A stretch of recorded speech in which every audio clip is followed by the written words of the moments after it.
Malapit-lapit ito mamunga. Sa sunod na buwan. Mamunga na ako, nakakain na rin ako.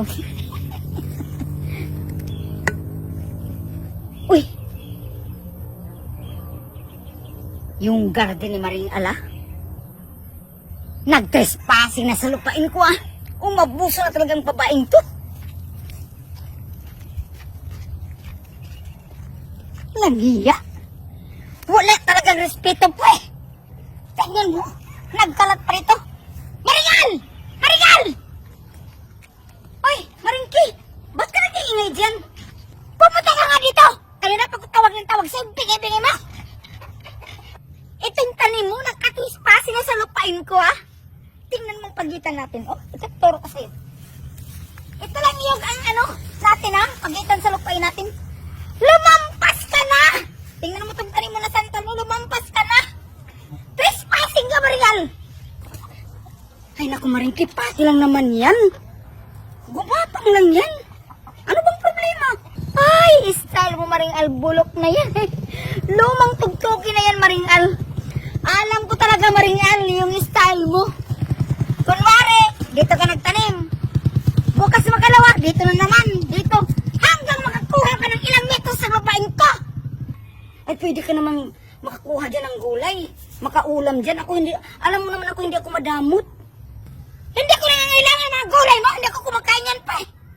Ikaw ba, Maringki, parang hindi ka pinsan. Sabihin mo lang gulay lang to. Gulay lang ha. Gulay, gulay nga.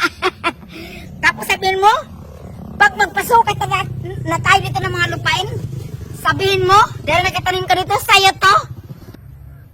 Mali talaga yung binibintang mo sa akin, Maringki. Mali ka talaga. Para kang hindi ka talaga kamag-anak. Bigyan kita ng 2 araw, ha? Tanggalin mo yan kung hindi. Magpaparangay ako sa'yo! Magkita lang tayo dito. Tanggalin mo yan, ha? Talagang walang respeto! Magrespeto ka! A few moments later. Ay, hindi pa rin nilinisan. Sa bagay, 2 araw pa namang palugit ko sa kanya. Wala si Maringal. Makapanguha nga ako ng gulay para naman makabawi-bawi ako. Tingnan mo, pinagkapang sa lupain ko nang wala man ang paalam. Babaeng to talaga. Siguro isa talagang babaeng to. Ay, nako. Kailangan talaga sa panahon ngayon. Kailangan talaga mindset. Bakit? Kunwari, pagapang-gapang pa yung mga tanim niya. Sa susunod, paatilupain mo, gagapangin na rin niya. Pweh! Alam ko na. Kailangan huwag talagang magpaloko. Ay, nako.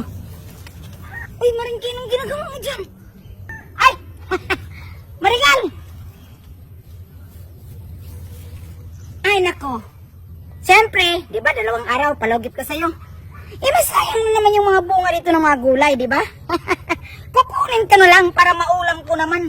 Akala ko ba hindi ka kumakain yung gulay na yan? Ay, renta mo dito sa lupain ko, renta mo. Sus, Maringki, alam ko na yung style mo. Ikaw para kang hindi ka mag-anak, hindi kapitbahay. Para lang yan, mag-away na tayo. Ang damot ng lupain mo. Naku! Ang dami yung pagsatsat dyan. Makaalis na nga.